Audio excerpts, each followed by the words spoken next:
watch this? How? Ew, How do you watch this? Dude, I'm gonna pee my pants. Hello, you're listening to How Do You Watch This, a movie review podcast where each week we give a movie to the other person to watch the genre we love, but they don't. My name is Demi, and I love horror. My name is Megan, and I love romance.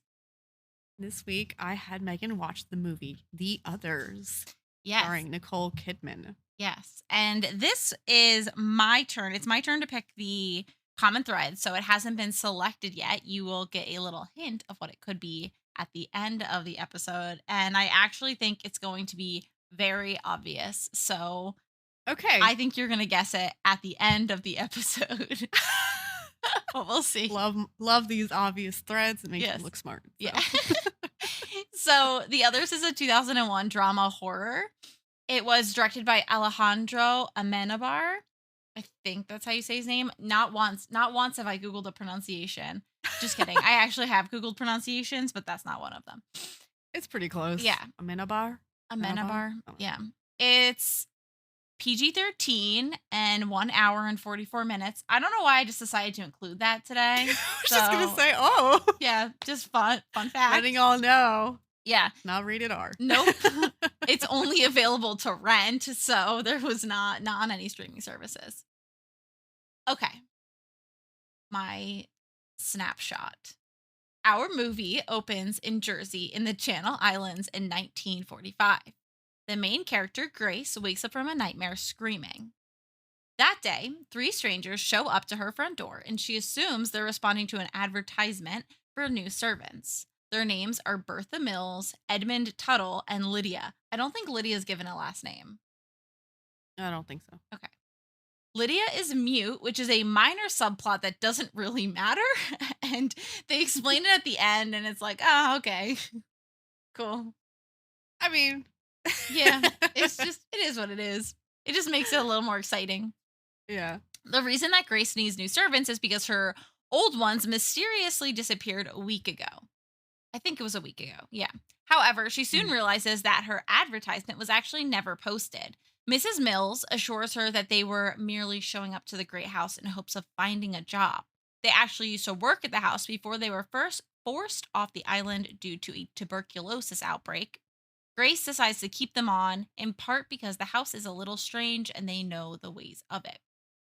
For instance, every door must be locked before opening a new one. This is never fully explained in the movie, although it's most likely that the mother is trying to keep her children sequestered in various rooms as a means of protection. The children are photosensitive and apparently will die if they get too much sun exposure.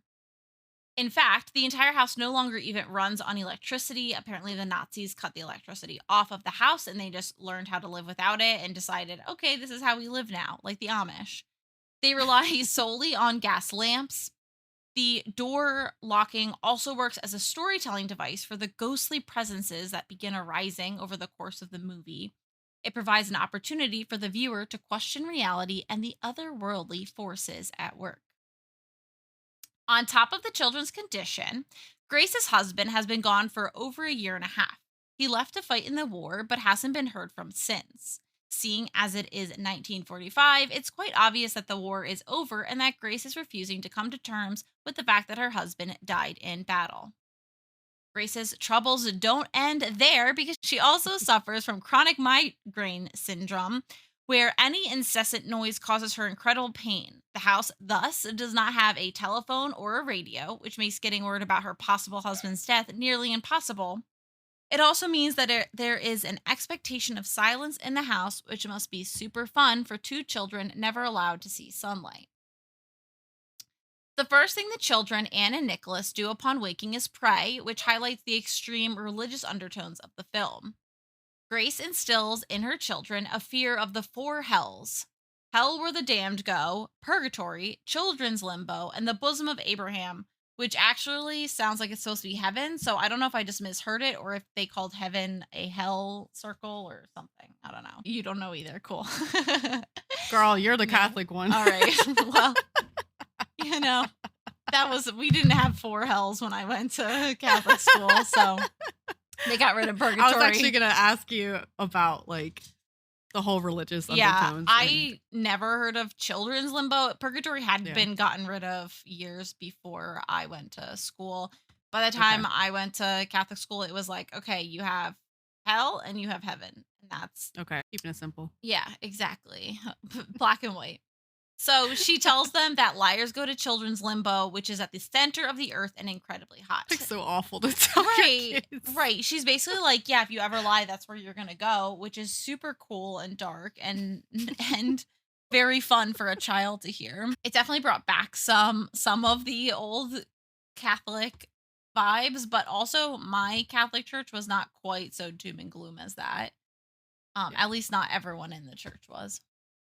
that's good. I know people who were like that, so whatever. Anne hints to Mrs. Mills that the mother went mad after the last servants left, but the viewer is left confused as to where the truth lies. Anne seems to have a little bit of a wicked side, constantly teasing her brother with mean jokes or giggling at the macabre. Grace implied that Anne has a very active imagination and implores Mrs. Mills not to believe her. Mysterious happenings begin occurring in the house, ranging from Grace hearing a child crying, to doors being left unlocked, to curtains opening. Grace decides they need to search the entire house for intruders, but none are found. During her search, she finds a strange book with post-mortem photographs of previous tenants. I actually immediately knew what those were. I took a course on the history of photography, so that was, I think, Oh. one of the things that was brought up, and it's super morbid, but Yeah, yeah. The only thing I like read about it is that a lot of people did that because photographs were pretty rare. So that was yeah, like the only way they would have some sort of photo of them. And I'm like, right. that's kind of awful. Right, exactly. Like But I mean, I actually guess. I'm not gonna pay for one while you're alive, but now that you're dead, I'll take care of Right. that. I guess it's like a funeral. It's like, I guess I Yeah. have to spend thousands of dollars to, Yeah. buy a casket and a gravestone and stuff. Right. So Yeah. It's a little creepy, but just a it's little bit. whatever. So she gives the books to Mills to dispose of. Grace finally reached her last straw when she hears the piano being played and finds no one in the room. The door slams closed on her and she decides it's time to involve the priest. As she goes to leave, the three servants discuss the goings on. Mills states that the fog won't let Grace get very far. Tuttle hides gravestones with leaves and asks, when do you think we should bring this out into the open? Grace gets lost in the fog, but ends up finding her husband, Charles, who seems very off. It's clear that he either is severely shell shocked, aka has PTSD, or is a ghost. This is this is the first time that we hear the protagonist's name, Grace, spoken aloud. So this whole time in my notes, I was like, Nicole, Nicole, Nicole. Yeah, okay. Grace has Anne try on her communion dress, and they remark on how she looks like a bride, which is super weird, and I don't really know the significance of that. I figured it was like you're marrying God. God. Like it's just like you're giving Yeah. yourself, you know? I Like that's how mean, yeah, I don't know the details about it, but for first communion, everyone wears white dresses, but I veils were not a thing by the time I was doing it. And I yeah. think that like the white dress thing was more of tradition. I actually don't know the significance of it. Cuz that's you do that when you're like in second grade, so Yeah. you're very It could be young. like angelic, Yeah. virgin Mary, like, like Yeah. that type of aura. Yeah. Oh, Gross. purity, I guess. I don't know. Yeah, yeah. That's Same with like weird. wedding gowns for, you Right. know, white for those Right, which I reasons. was wondering too, because we've been in our Bridgerton era. I'm wondering when always forget when white wedding gowns started being worn. It was not back then during Bridgerton times, but I am curious when it Yeah, that's a started. that's a good question. Yeah. Anyway, you know why? I want to really quick look up why white is worn for communion. I'll look up when wedding dresses were. Okay. White dress became popular with Victorian era elites after Queen Victoria wore a white lace dress at her 1840 wedding to Prince Albert, Oh, so they were. supposedly. Yeah. Oh, okay. Oof. Egg on my face shows what I know. Yeah, it seems like they were pretty popular for a long time. So, All right. So, according to the internet, this is not a okay. verified source. This is just some random person on Quora who said that it's about the purity of the children's spirit. Okay. Okay. Yeah. And And do boys wear all white too? the boys do wear white suits. Okay. And the veil comes from days when women covered their hair to attend mass. Yeah. So anyway, that's learn something new every day. Okay. So Grace leaves the room to check on Charles, and when she comes back, she sees an old lady in Anne's dress. She attacks the woman only to realize it was Anne all along. That's my deleted scene. I get the reason it was on, but any child abuse is super lame in my book, and I would prefer not She to see it. Yeah, she acted real quick with that. Yeah, she Like, god damn. like the veil was over her daughter's face. She never thought to take the veil off the kid's face and like double check or whatever. Right, first, and then if it's an old woman, I'd leave the room. I'd be too Yes. scared. Yes. Yes. I would think my daughter was abducted. I don't know. I just wouldn't. I mean, what do you That think was that crazy. someone like she ate your daughter and I, I mean, weird. Grace is not all there in No, the head, no, no. obviously. She's So got a lot going on. Yeah. So Grace tells Charles about what happened all those weeks ago when the servants left, but the viewer is not included in the conversation. All we learn is that Grace can't leave the house, which is when I ask the question, are they all ghosts? Charles says he's going to leave, and Nicole Kidman does a beautiful performance of a bereaved wife. She really does. That was a great acting scene for her.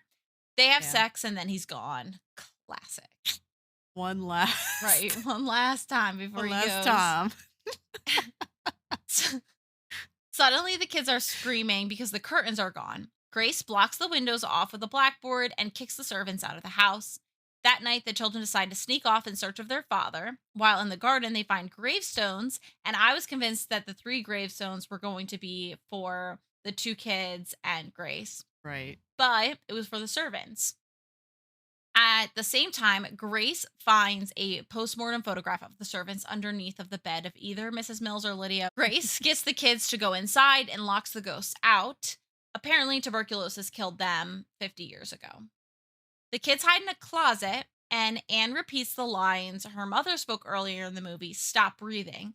And that's when it becomes clear they're not alone. Someone else is breathing there as well. The door opens, and it's the creepy woman who essentially we don't know what happens next, but we hear the kids crying out. So Grace goes to check on the kids, but she's walking at a glacial pace. This woman there's no fire underneath of her. I'm like, your kids are screaming. You think that there's someone in your house, whether it's a ghost or a demon or an actual Right. human being, and you're gonna walk like tiptoeing? So then it's the most memorable scene, which is that there is a seance going on with the old woman acting as a conduit using automatic writing. The kids are speaking and their words are being recorded. Little by little, it becomes clear what happened. The mother Grace went mad one night and smothered the children in their sleep. She then shot herself with a rifle. However, Grace remembers it differently. She says the gun never went off and she heard her children's laughter in the next room. She thought she was given another chance to be a better mother. Mrs. Mills explains that when they realized they were all dead, Lydia never spoke again. She says that sometimes they will feel the existence of other inhabitants of the house and sometimes they won't, but they must learn to live in harmony with the living. The movie ends with the intruders, aka a family of 3 with a son named Victor, moving away and putting the house up for sale. The end. The end.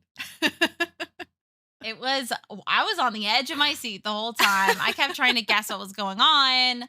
I definitely a couple of times was wondering, okay, is it the servants that are ghosts? Is it that they're all ghosts? Is it Yeah. like a couple times I was kind of wondering that, but then they really do a good job of playing with your mind as a viewer and making you question different things that were going on. It pretty much the first time where I was like, I think they're all dead was when she made that weird comment about not being able to leave the house Right. Right. to Charles. And she said, they know I can't leave the house. So I thought that was interesting. And that's when I was like, oh, Yeah. she's sequestered there for like a reason. Yeah. Um, Yeah. I was curious if you were going to pick up that they were all dead the whole time. Because like me rewatching it, I'm like, I feel like it's so obvious. Yeah. I'm just like, the signs are all there, but I'm Yeah. like, as a first time viewer, would I have picked that up? Yeah. And I do think they do a good job with the gravestones. And like by that point, you're like, okay, they have to be dead. And then you Right. realize it's servants. And it's like, wait, Right. okay, is the main family actually dead, or is it Right. just the servants who are ghosts? But I love that seance scene. I thought it Yes. was so it's just like crazy. Like, It oh was fuck, so okay. good. Yeah, I really loved that, and, like, the interactions with the kids, and it, like, felt like you were at a seance almost. Yeah, I yeah, I think that that was really, really well done, especially because you're at this point in the movie where you're like, "Okay, are they actually dead? I don't understand." And then right. it's it's like, "Yeah, they're definitely dead." I also there were little moments throughout the movie that had you kind of questioning things, like Mm, the kids when the curtains are gone off of the windows. When the curtains are gone, the kids don't have any sores, they don't have any sort of reaction to it, right. and so that was like, "Oh, that's really strange." And then the servants are like, "Well, that was before. You haven't checked since, and maybe things have changed." Yeah. And the mother is losing her mind at them. Like, "What are you talking about?" And so it's kind of like, okay, there's a shift here that's happened, and, the before and after. I Yeah, because they were just like out and getting sun like the whole time. And it's like if they still had that disease, Yeah, they definitely would have been reacting more. right. And I feel like at that point it would have been like, wait a second, Yeah, what's going on here? You guys are not reacting the way you would should. have. Right. Mhm. um it's also interesting. I'm curious about the interactions with the father's spirit. Like, Yeah. I was wondering, okay, were they trying to imply that is he actually, alive, and this was his interaction coming into the house when he realizes that they're all dead, Mm. and everyone is gone, and he doesn't know what to do, and then he has to leave? Or is it that his ghost is has PTSD, and he just comes and goes for like a brief period of time? Yeah, no, that's an interesting theory. I don't remember hearing this, but supposedly in the movie, him like walking around to go see the kids, it sounded like a little like chains, like you could hear rattling. And then the Oh. little girl in the movie brought up that ghosts wear white sheets and have chains. So Oh. it's kind of assumed that he is definitely a Yeah. ghost, or since they're ghosts, it could be a opposite thing, like you said, like maybe he is Right. alive. But I think I feel like he is a ghost. I feel like he was like lost, and maybe he died at war, and he wanted to see his family, and he's just kind of wandering, and then Grace was able to find him. Mhm. But I think he's like, he's not attached to the house. I Yeah. think he's just like a wandering spirit. Yeah. It could be also the fog is almost a character in itself, and Yeah. I think that it's possible that it's symbolic of purgatory. It's symbolic of that, like, that no man's land sort of space Right. where he is lost and in the fog and untethered, and when they when she brings him to the house, Mrs. Mills is surprised. She was not Yeah. expecting it. So it's possible that she did find him, who he was lost on his way, and then because he's not tethered to the house, he's either moving on to the next plane. Right, right. Yeah, I think and even with the fog, I was wondering if you'd pick it up too, because she kept saying that the fog is like hasn't lasted this long and it's like Yes. been heavier. So it's just like has that another hint of okay, there's something going Yeah. on here. Yeah, I was actually writing down the fog quotes from the beginning because Mrs. Mills is talking about how the fog won't let her leave very far because she wants to get the priest to bless the house and all this stuff. And I really Yeah. thought she was going to bring a priest back actually at that point, but Yeah. I was like, no, the fog's not gonna trap her, and then it did. Yeah. It's a shame. It's such a nice house. And It's now gorgeous. most families that get to buy it are just probably going to deal Haunted. with some bullshit. Yeah. Right, unless they can manage to live cohesively, if they can Yeah. live cohabitate well, because Right. in theory, this could be them living their best life. Now they don't have to live in darkness anymore. They can It's just kind true. of like vibe. I don't know. And I Grace, yeah, she was definitely like a raging spirit. Like rewatching it, I'm trying to picture like it's crazy being alive and dealing with their hauntings, and she's running around opening doors and yeah. slamming the piano, and I'm just trying to Yes. picture like from the perspective of someone living in that house and the ghost is Yes. just doing all this crazy shit. Oh my god, could you imagine, like, the door opening and closing gently when she's Right. testing that? I would lose my absolute mind. I could not handle, which is makes total sense why the mother was like, "We need to get out of this house." Like, Yeah. Victor has Yeah. seen too much. Right. That poor child is just Right. seeing everything. And apparently, so the old woman got possessed by the little Yes. girl. Which That's is what happened, probably which is, the scene with her in the veil and the dress, yeah. like, Yeah.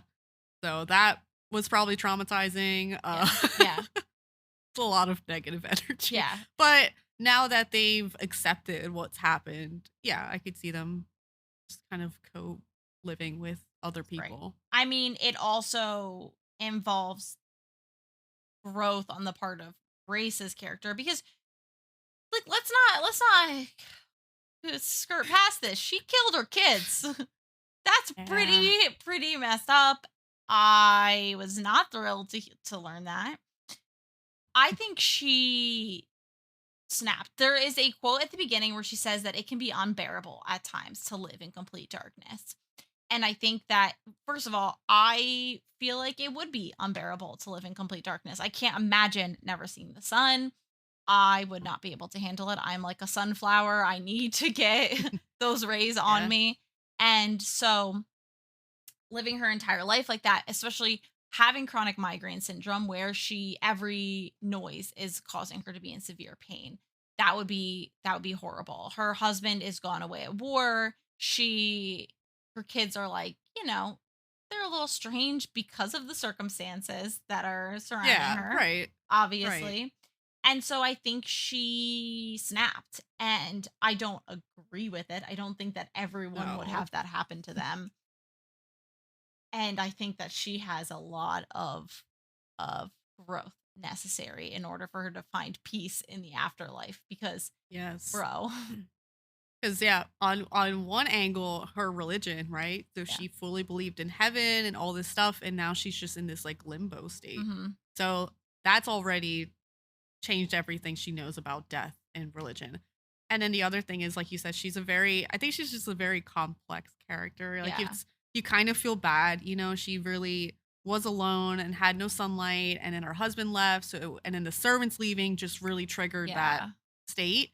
And, those poor kids obviously don't deserve that, No. but she really was just not in a good place. And I feel for her, but yeah, she just I guess it's hard at that time. I mean, she Yeah. was far away from people. It's not like she could be like, "Well, I'm gonna go get therapy now." It's like, Right. no, you're stuck in this house with your kids because they can't go out in the sun, With and no that. radio, no telephone, no Yeah, nothing. electricity, all this. It's a very isolated existence. So yeah, you Yeah, can definitely have empathy, or maybe not empathy. You can definitely have sympathy for her, yeah, but yeah, it's super dark, super dark.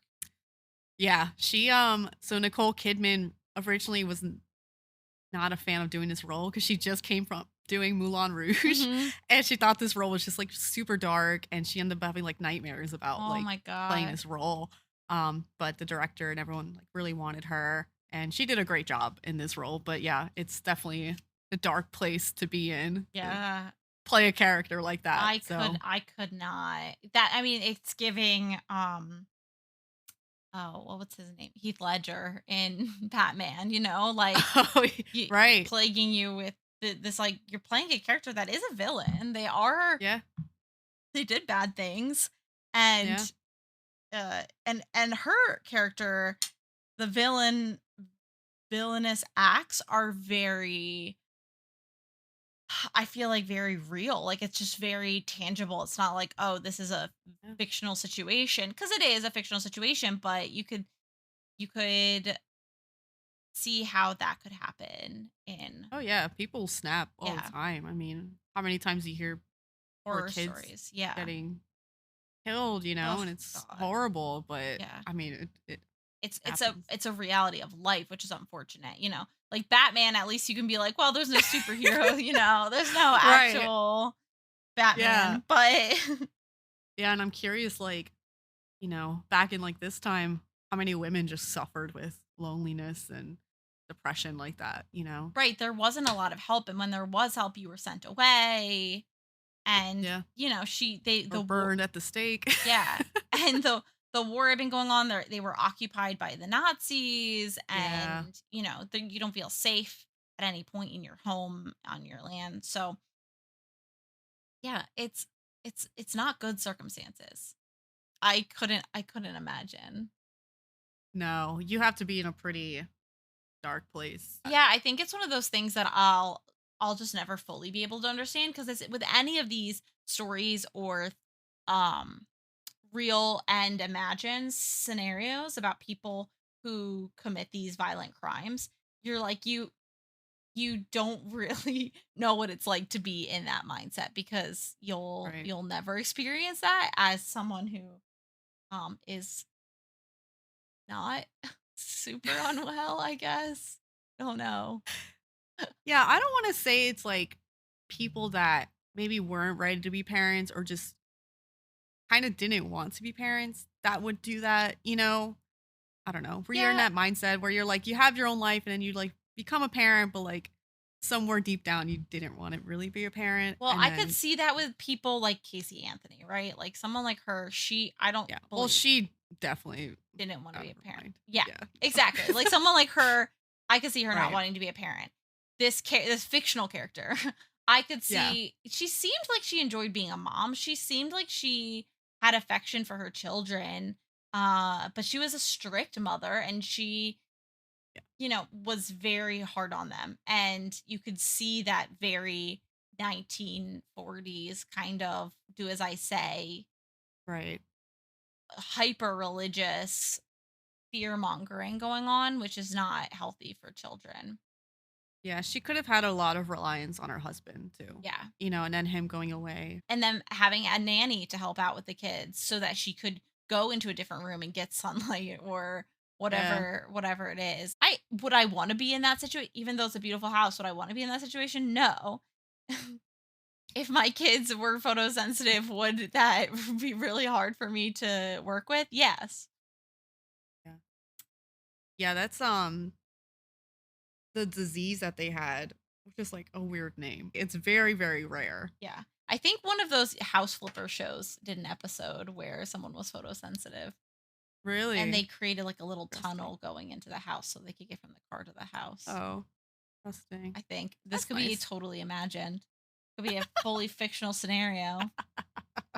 Well, the disease is called xeroderma pigmentosa. Yeah, so Okay. it's just extreme sensitivity. Oof. Oh, I do like, and I actually knew people who were allergic to the sun, not in this severe way, but right. I worked with someone once who had a sun allergy. They are able to live a fully functioning life. I don't know how they handled it, but they were able to go out and about and do things, but would Yeah. get essentially like rashes on their Oh. body, but I nothing wonder if there's life like threatening. sunscreen or something that is strong enough to really help. I'm Yeah, sure if you have it strong enough, it probably nothing will really help that much, but I feel like, yeah, it must be the UV rays itself that caused yeah. the reaction, but I don't know. I think it's really privileged that they had a junk room, because I have a junk drawer in my house. Could you imagine having a junk room? That's the junk room. When you have a junk room, I think it's time to throw things away. Yes. Because there's Yeah. no reason to have a No. junk room, like a maybe a family room or Right. like a hobby room, a Isn't that hobby what room. isn't that what basements are? Yeah, Yeah, that's where you put okay. your You know what? The junk room is the basement. yeah.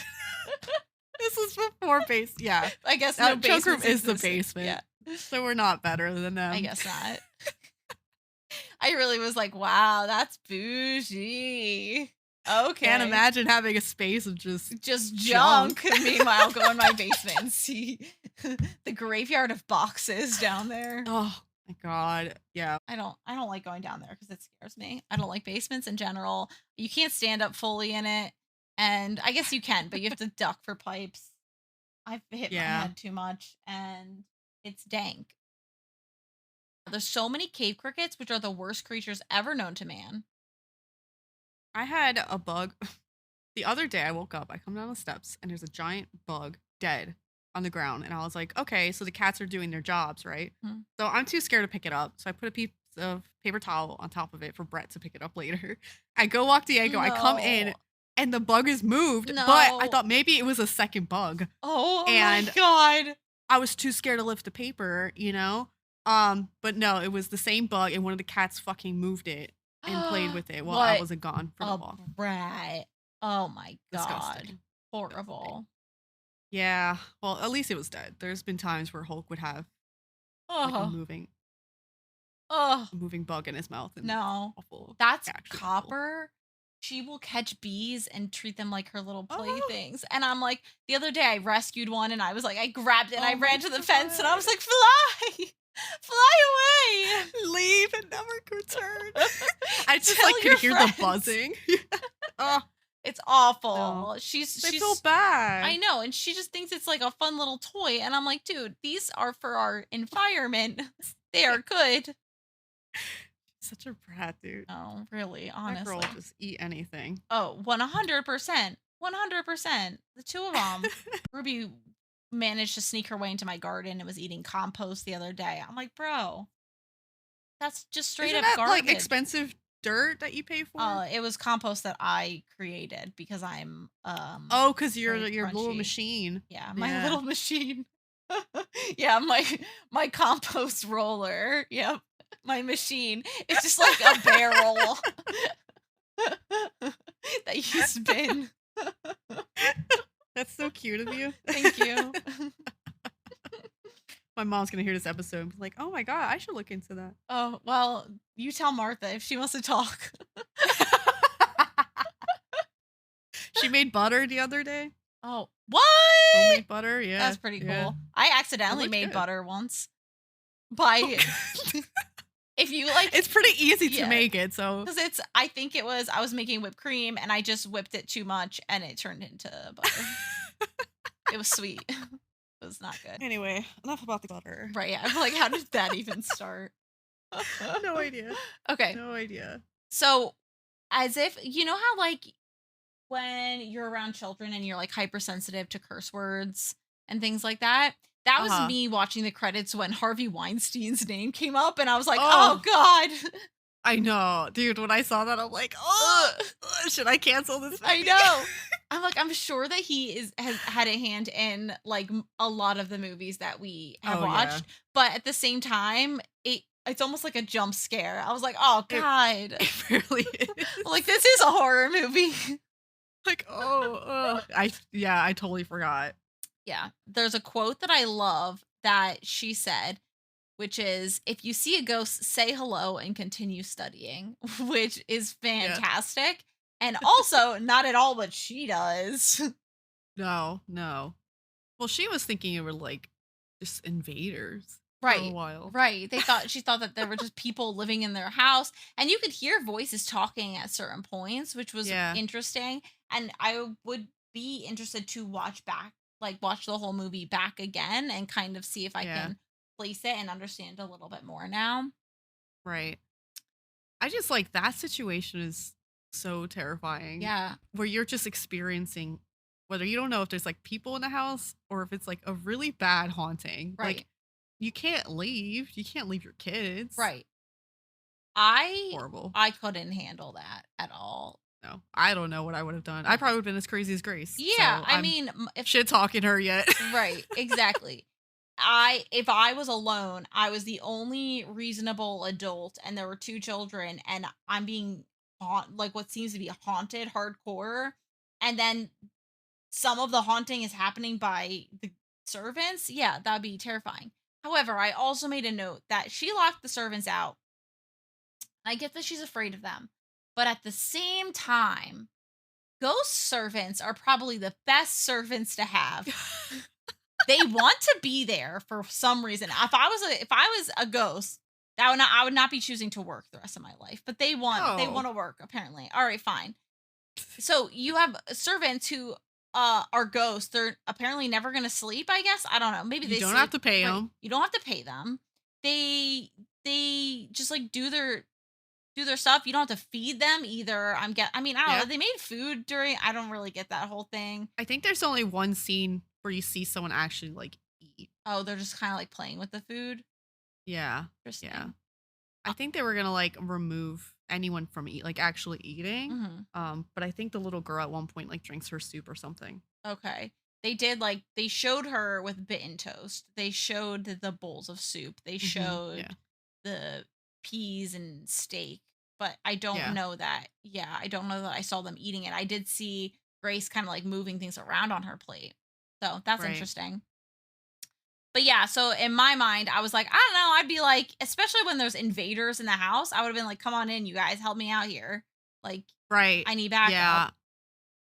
Yeah. Cause they're like fine the whole time. And you can tell like the servants were kind of like teasing Grace a little bit. I Mhm. guess because they want them to eventually know, like, hey, you guys are dead. Um, but yeah, I definitely would have been like weird with the servants, but they've been nice. So I don't Right. They know. didn't do anything mean this whole time. I think I would have been much nicer than Grace because at that point, there's someone else to talk to, you know? Like, Yeah. it's not just your kids, like, you have adults you can talk to. So I probably would have been bonding more with Right. servants. Although I probably would have been like wondering if I was going crazy. Like I definitely would have been questioning my own sanity at that That's point. true, especially when like the advertisement didn't go out. Yeah.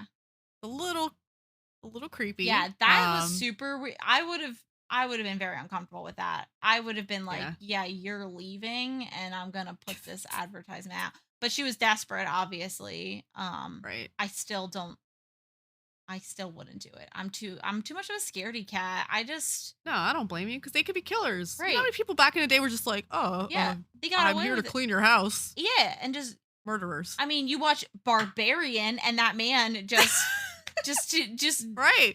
prepared Goes in homes. the house. Yeah. Mhm. No, people are I don't scary. know. Yeah. Can't Yeah. trust. You can't trust no one. Mm-mm. But, Okay, and then but the last note I have is that Mrs. Mills keeps giving Grace pills throughout the movie, and it does act as a way of making you wonder if Mrs. Mills is this villain. Like, is Mills giving her some sort of hallucinogenic, or is it just her medicine that she says it is? So yeah. I think that was a red herring. Yeah, I think there was a lot to make you think that the servants were the evil ones. You Yeah. know, there was something wrong with them. And I think they did a good job until like the end because if not, I think it would have been obvious like, okay, Grace and the kids are ghosts, they're dead. Yeah. Like it has to be. But having the servants seem a little weird and kind of creepy and not good helped the story a Yeah. lot. So the director is Spanish from Spain, and he actually wrote the whole script in Spanish before Wow. translating it to English. And this movie was the first film to receive Best Film Awards at the Goyas, which is Spain's national film Mm. awards, with not a single word of Spanish spoken in it. So Wow. pretty cool Wild. achievement. Yeah. Yeah. And then this movie was one of the highest grossing horror movies of all time. I Oh. don't know if it's specifically for Spain, but I think it's like of Mhm. all time everywhere. It's one of the highest grossing Interesting. horror movies. At least for a certain amount of time. And then this movie released the same week that Nicole Kidman and Tom Cruise divorced, Oh. finalized. Wow. You go, girl. So big drama. I Yeah. think Tom Cruise was like a producer on this movie. Oh, I think, and I was thinking it was interesting. the last thing they like worked on together. Um, I had something about the photographs that you already brought up. Mhm. Nothing new with that. It's just something people did. Yeah. And it was sometimes them just laying down, and sometimes they propped them up with their favorite toys and Ugh. clothing. And some people like do that. I've seen In like, modern there's some times? cultures. There's some cultures where they like set their person up, like it's like instead of a funeral and a casket, they're just kind of like propped up. And I'm like, Oh, that's ooh. I mean, morbid. yeah, however you want to grieve, I guess. Yeah, But I'm not gonna make judgments on people for how they grieve. I just know that for me personally, I wouldn't want that. I've been to enough wakes in my time where when you look at right. the body, it's like it's such a surreal experience. And I realize that we're a little bit removed from the ways that people used to grieve in more like in times where they were more honoring like the person. I Yeah. feel like we don't do that as much in our current culture. It's kind of like this transition process, like, all right, let's get it done. Yeah. And Yeah. like back in the day, I think that there was more of like a process of them being in the house and kind of whatever. Mm. But I don't know, regardless, I think it's uh very uncomfortable. Yeah, no, I think for me, like a body that's dead is like it's already separated. Yeah. Like it's just like a husk. Yeah. And, not everyone sees it that way, but for me, I just have no connect. Like I don't want to see Yeah. the dead person, the dead body of someone I loved. It's Yeah. just It's not for me. I I have to say I'm the same way where I understand again, I understand. I feel like we're trying so hard not to offend anyone. But I get it. Like some people really need that goodbye, that seeing the Yeah. body and stuff. But for me, having lost people very close to me and seeing their Mm. body, it was like that's not the person I knew. I don't know who that. Right. That's Right. just It's like it's not not anyone. them, and it's someone who has a lot of cosmetic put on them, and there's clearly like the Mm. light, their humanity is not there anymore, and so it's just Yeah. even more sad. Yeah, I know. Yeah. It's For like me, it's just like yeah, I don't need that. yeah, yeah, exactly, and Everyone grieves differently. So. exactly, and that's why you know what, if you want to see my dead body, fine, but honestly, you don't have to make a display for it. I'm trying to be buried in one of those pods put in the earth. Oh, that's cool. I like that. Yeah. Or like there's one where they just let you decompose and Hmm. you turn it to soil and then you can have that Oh, soil to grow things. So I that's thought that was really cool too. nice. Yeah, Yeah. I like that. My body Yeah. return to earth. Yeah, I don't wanna be pumped full of fluids Oh, so whatever. that I Yeah. can rot in the ground. Like, I kind of No, I don't always want to, be enclosed somewhere where mm-mm, I'm just going to ugh, secrete and. gross. No, I think that cremation probably for me unless I do more I it's too death is still too scary for me to do research on how I would like to be No, taken yeah. care of. Honestly, that's everyone else's problem, but as long as it's more natural, cremation's Hey, that's all you need fine. to say. Yeah. More natural, please. Yeah. Thank you. Yeah, Brett said he wants a Viking Of course funeral. he does. So, No part of me is uh, surprised. All of a sudden the police are called. They're like, "You don't have you don't have a license, a permit to light this fire." right. Like, what's the procedure for this? Right. First of all, the Vikings didn't actually do that. Right. Second of all, how? You're not going to get put on a boat No. and then someone with archery skills Right. will shoot a flaming arrow onto the boat. Well, get Because the if that doesn't happen, what happens? I don't know. Maybe you just like in the crematorium put a little sail, like a little Oh, sail yeah, yeah. next to him, and then everyone Sail will into just the to the oven. so messed up. It just doesn't seem like it's good for the earth, too. No. No. You're just letting a burning body drift Right. to God knows And where. who knows what that wood has been treated with, and now it's in the water, and now you're contaminating the water. We have limited resources. You're contaminating water with your dead body. It just can't. I Yeah. just don't think I it's don't know. sustainable. Yeah. So. Think But of something else. we'll see. Maybe we can do like a little paper boat, and like his ashes can go in the paper boat, and then Oh, that's cute. yeah. I don't Yeah, know why that's a good idea. we should not be problem solving. This is a far in the future Hey, problem. it's a good way to process Yeah. the idea of death, right? Yeah. Just talking about it in this casual way. in a very so. casual way. I need to get more comfortable with it because it's gonna happen someday. Everyone will die. Oh, Anyway, when did this become a therapy session? So, I know. Well, I don't have any more notes. okay, so. I'm gonna go through the rest of mine and then I'll give you your movie. Okay. So, I told about my most memorable, my deleted. Main character, main villain, kind of the same. And I'm gonna say pass on both. Nicole Valid. Kidman, she's very beautiful.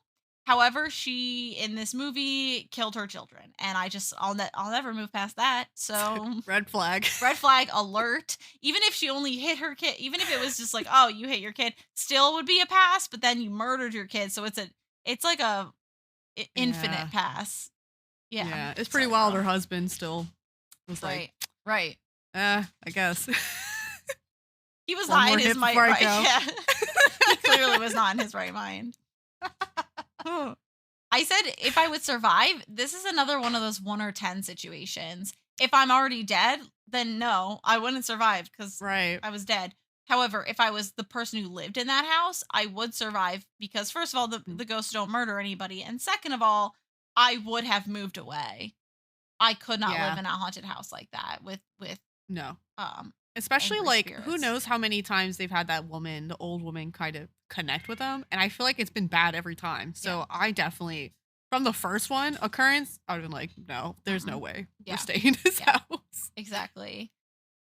I would recommend it to a non-horror fan. I thought it was really good. It definitely had a little bit more thriller vibes at certain points. I don't Mm. think it was super scary, but I was on the edge of my seat and I was feeling anxiety. I was like, Okay. oh boy, oh, I'm feeling feelings. anxious. What's happening? Okay.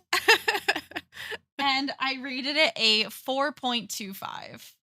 I Okay, really good. liked it. It kept me on the edge of my seat. I was interested. It was just a little bit too dark for me to give it the full 5, but that's horror movies Yeah. for you. I don't know that all. It was Yeah. really good. I wouldn't rewatch it. I think that's really what it comes down to. Well, no, that's not Yeah. true. I would rewatch it someday to get the vibes, the feeling, to understand everything again. Yeah. But it doesn't have that sort of lightheartedness of Wolf of Snow Hollow. Yeah. It's dark. It's a Yeah. dark movie, dark themes. So Yeah. I think it's a cool rewatch, but Yeah. happy you enjoyed it. Yeah, it was good. So the movie I picked for you is something you mentioned in this episode. Okay. Did I say the title or just like Yes. what the thread was? You said I the said the title. title. I don't know. Moulin Rouge? Yes. Oh my god. Oh, I'm so excited. I know.